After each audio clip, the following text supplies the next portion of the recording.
I have the honor and pleasure of introducing Dr. Charles Shearer, this year's commencement speaker and Transylvania's leader and most enthusiastic representative for almost 3 decades.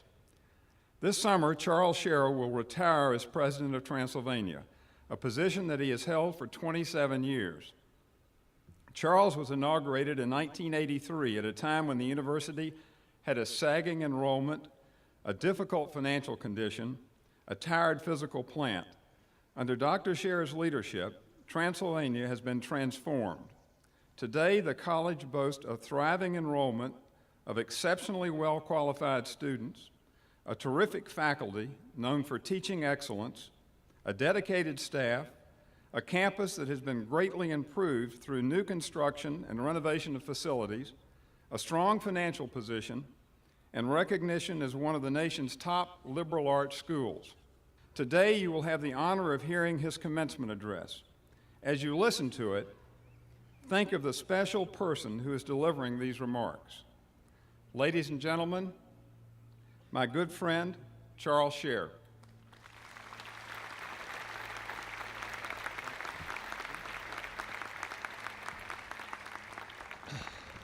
Thank you very much. Thank you, Mr. Young, for your friendship and your support over the years. Well, I suppose it's appropriate for a person who's retiring from the position of president to give the commencement address. I wondered what I would say to you. If I were a total stranger, would it be easier or would it be more difficult? Well, it isn't as if we don't know each other. It's been my pleasure to know many of you over the years, and I wish I could have been well acquainted with each of you over the last several years. But I have some advantage as a speaker because then I do know my audience. Well, departing from the presidency is not easy, but it's very special to think that I'm part of this class, the class of 2010. We share the experience in a way that's unique. Chapters are now closing our respective lives. You're making the transition from undergraduate to graduate, to alumna status, and so it is with me. I too am making a transition to a new status. As we look to the future, though, the similarities become a little bit different because you, as new graduates, are looking ahead to graduate school, professional school, or beginning your respective careers.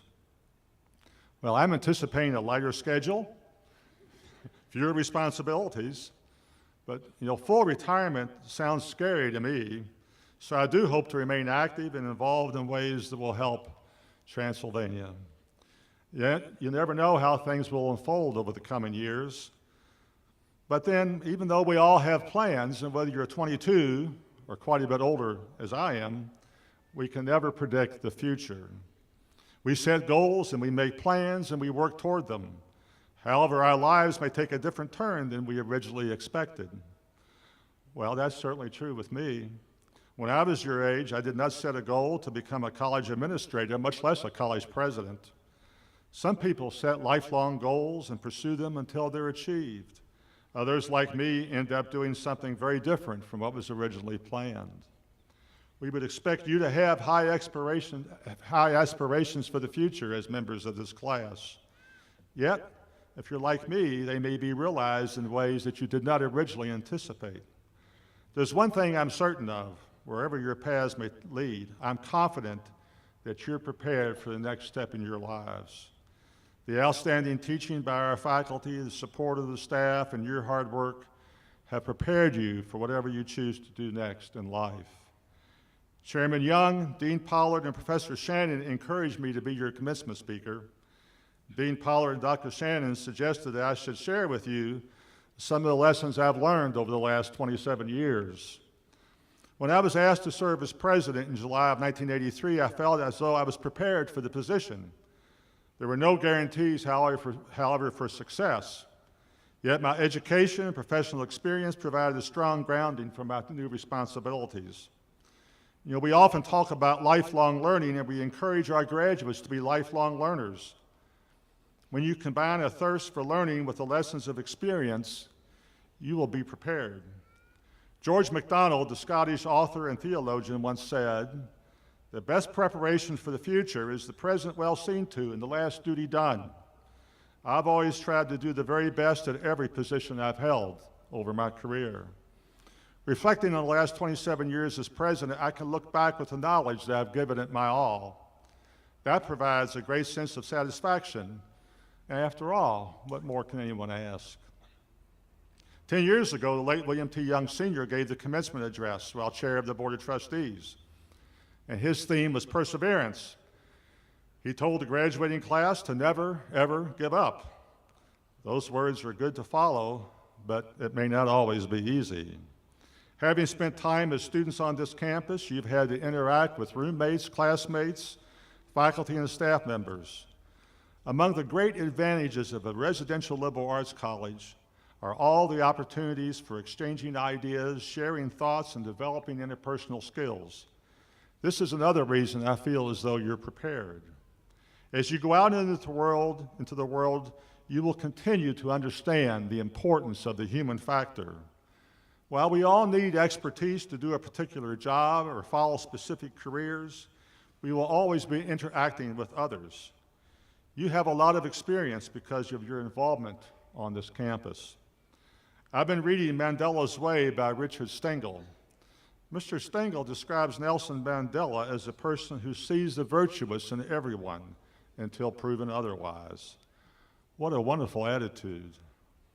I believe that we must be prepared for the fact that some people may surprise you and others may disappoint you. You may have had the highest expectations for others and they may let you down. Other individuals will meet or exceed your expectation every step of the way.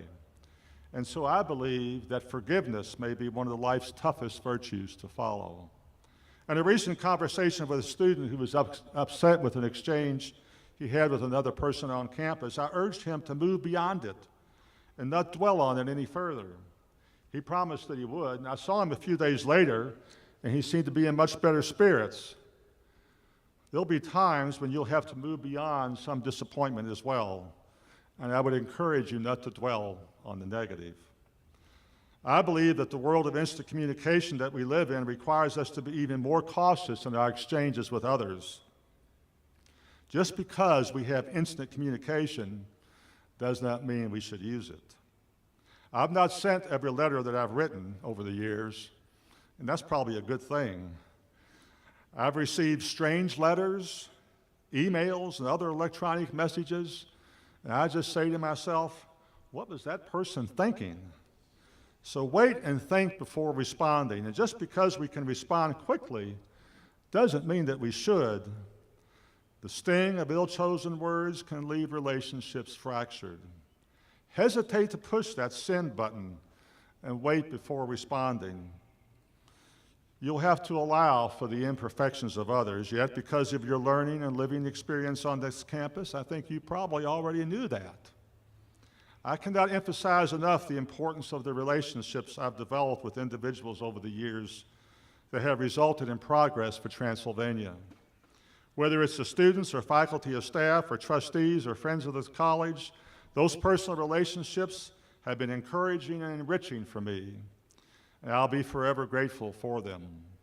Living in a good environment requires us to have people nearby who can encourage us and be our friends and support us. They're the ones who can make good suggestions that will enable us working together to accomplish good things for the organization. Thus, the culture of the place is so very important. So looking ahead, try to understand the culture of your new surroundings if possible before you make a decision. Now, you are Transylvania in so many ways, and you've added to the spirit and culture of this campus during your time here. As you move into new surroundings, look for mentors who can be of assistance. I've had the privilege of having around me those with whom much experience I gained. They were somewhat older than I, but they've been great mentors to me over the years. They were people I could talk to without having to measure my words. Because they were good listeners, they were good mentors, and they were always there for me. But then, there have been faculty members and others who've already been mentors to you. When I've had to make crucial decisions, it helped to have someone who was separate from the situation. I learned over the years to never make a decision when tired or fatigued. Believe me, my worst decisions were ones I made in those circumstances.